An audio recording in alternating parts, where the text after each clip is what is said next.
Hi everyone, my name is Kate. Welcome to my channel, Trinergy Awakens Naturally. I am an energy reader, an energy channeler, an intuitive. I'm not an astrologer or an oracle reader. I simply read energy and that's it. And so I'm wondering today, though, post Aries new moon, how everything went for everybody. If there were people out there who put some specific intentions out there, how that went, how the process was. I only know what I did, and I can have intentions all day long, and if they're too hooked up in the outcome, then I'm going to get wrapped up stupid for a minute in my emotions, perhaps. And, you know, especially whenever I want something really, really bad and it doesn't go my way, then I might have to retool and reschool and rejigger and refigure my plan to be able to deal with the very human response of, oh, that's disappointing. Because when I start putting it out there in my intention and it involves other people needing to make a specific choice in my direction, or I want a specific outcome,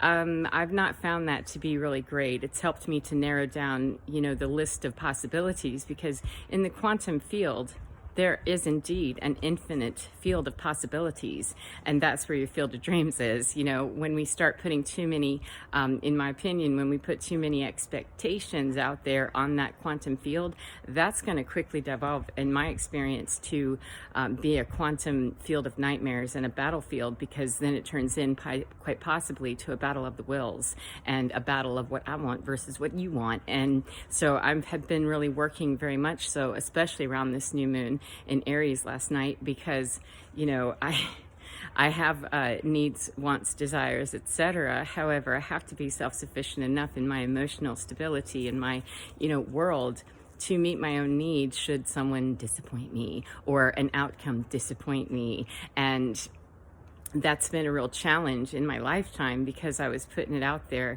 in, you know, other people to say, why won't you do this? How come you won't? And that's fit to me. The way that I understand that, and the way that it is in quantum physics, is that the equation nets you a certain result. And if your equation is imbalanced, you're not going to get through the basic algebraic expression on either side of that equal sign if there's a wrong equation within, you know, one side.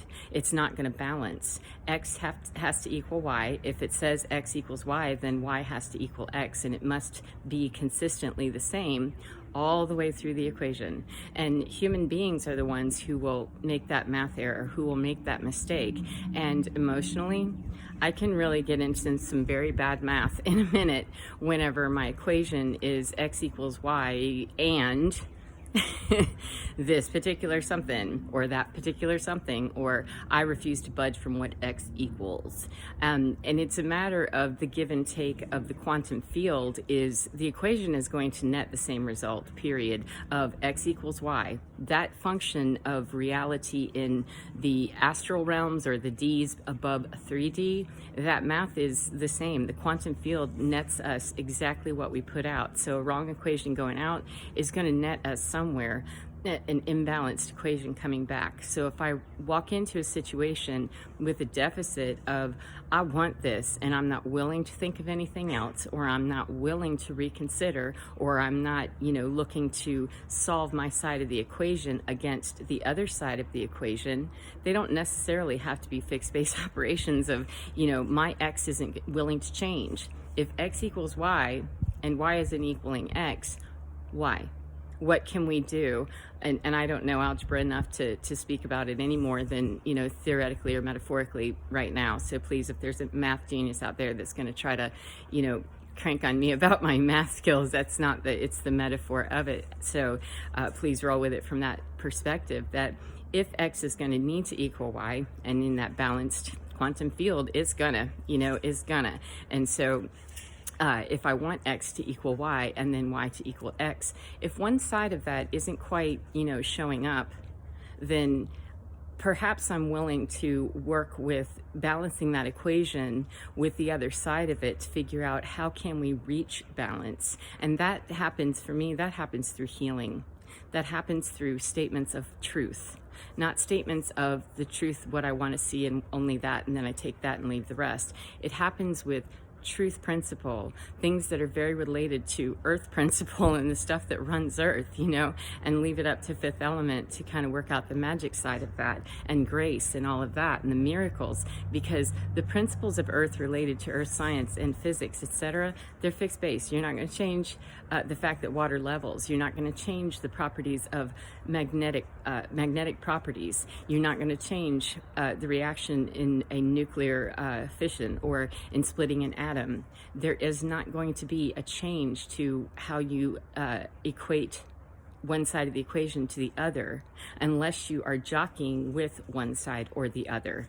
And notice where the error is, because that's not how that works. That's not the new math where you get to just kind of rejigger and refigure on one side of the equation and not have it affect the other side. There's everything in the world that we do, we'll do a quantum entanglement or other somewhere else in a quantum field. And when we're interacting with other people, we could be activating in the quantum field in ways we don't even know about, and still, you know, be coming at it, the equation that my side is what it is. And unless we're willing, sometimes, not always, and this is a personal preference for what people are willing to tolerate, that sometimes, you know, perhaps I'm going to want to speak to the other side about how we're going to make that balance there, that equal, so that it's not really X doesn't equal Y. And the criteria for, do I try to hang out with the Y over there, or is the Y going to try to hang out with the X over here, and we're going to work on balancing that equation? That means we're problem solving. We're working on fixing the issue. Not Y and X are standing on both sides of that equal sign, not understanding that that's a lie. Okay, it's a lie. If it's not balanced, it's not balanced. And there's a lot of hurt feelings that can come up with those kinds of interactions. However, the bottom line is do we want this to balance? Do we want to reach equilibrium with this?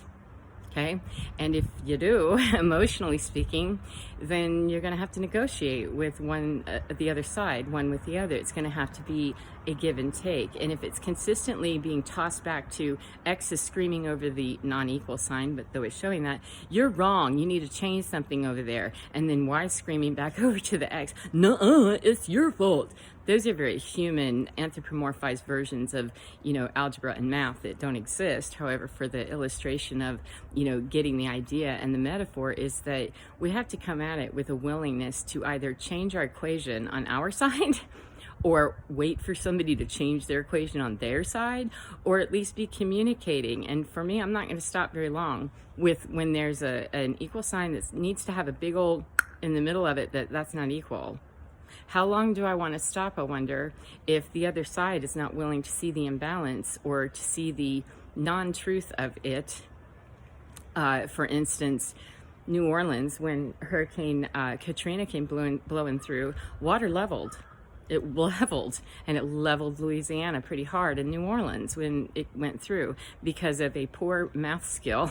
Not the actual, it was engineering problem on the levees, absolutely. I'm not looking to pick a fight or make a stance on that. I'm simply saying that it was absolutely not going to level and have that work out well, because it was already imbalanced to be pushing Mother Nature against itself and try to contain it. That there wasn't any way to predict or know, except, you know, intuitives that may have been able to predictively know that Katrina was coming.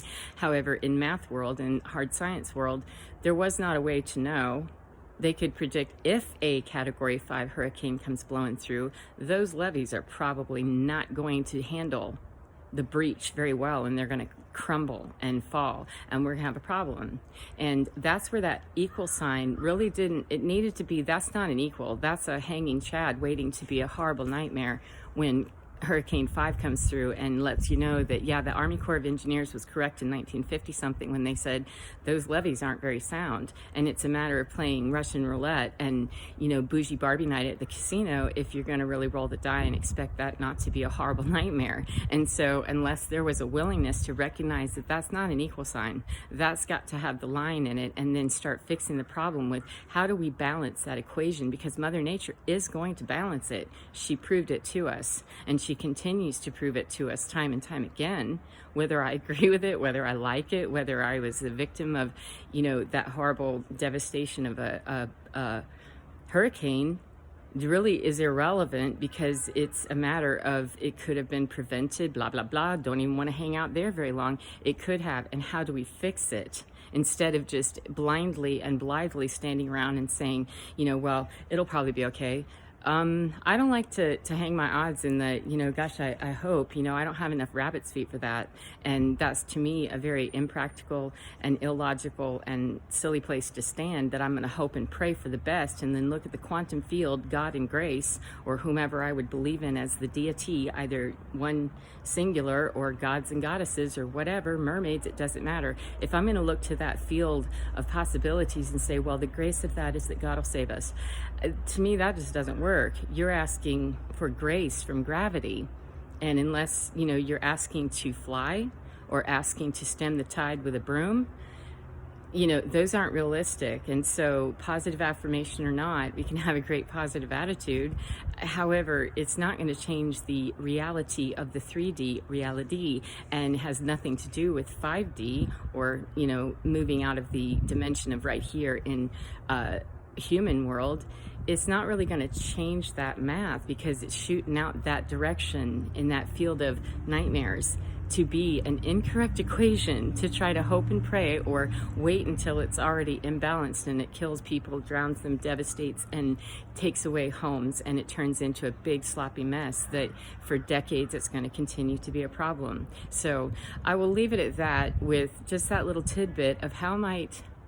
Got a bee. Nope, there's a dragonfly coming to visit me. Thank you, dragonfly. Lots of illusions. That how might you in your personal life be looking at something, and maybe, it's kind of scary sometimes. It can be very overwhelming. It can be daunting. However, where might there be some equal signs where that's really not an equal, that's just not really working, and it's building up pressure and building up time, and you're, waiting for the die to roll on, do I take my chances on making it through hurricane season in New Orleans when, levees aren't really very sound? Now, it's not a punishment phase. Humans do that very well. We know how to put people in situations and what have you into punishment phase. And there goes Hawk. Thank you. I hope you can hear that. That's amazing. And I'm pretty sure that's a hawk. I mean, I'm having some issue with trying to identify that little guy. That's a female one, and a younger one, the juvenile hawk that was a male that came the one day, that was a male. And here comes Dragonfly one more time. Mother Nature is right here helping me to get to here with it emotionally, because I don't need to understand each algebraic equation, and I don't need to go through the history of all those wrong places where I did the math wrong and it was bad. I don't need to do that. Quantum field doesn't need to do that. Humans do that because emotions are, lower frequency whenever they're scared, they're panicked, they're reactionary, and they're more on the immature side. We have to really be willing to look at that equal sign and have some courage, and maybe, grow a little bit more in our understanding of emotional needs and emotional satisfaction, and how we can balance that out, and look courageously as much as possible to how might I face that, the reality, and then start moving out with those decisions of, do I live in New Orleans where levees are kind of and I'm not obeying or heeding the warnings, and I'm really taking my time with what I really do, or putting my priority somewhere else because I just don't really want to look at the reality of that? Or am I ignorant and I have no idea, no clue? I don't know, and it's not meant to be a recrimination session. It's not meant to be shame and blame. That's a good way to get stuck in the wrong equation, because blame is one of your lower emotional states, because blame itself is not an emotion. It's an angry response, and we want to be able to trigger it back the other way. And that hawk's just flying way up ahead. I can't really, not really sure if you can see that, where she is. I'm not sure. However, hawks are huge, and I've got her and this dragonfly, two of them now, that I take that stuff very seriously. I take my cues from Mother Nature, and I'm very happy to do so. So I'm actually going to close this down and spend some time in some quiet contemplation here while I get some vitamin D and some infusion from Ra. The sun is a great source of energy for me, and more life changes, big, huge ones. And so it's time for me to commune. Pt.4, and say thank you very much. And maybe those are some things you want to consider and give a thought to. And good luck to you, and take care. Mwah.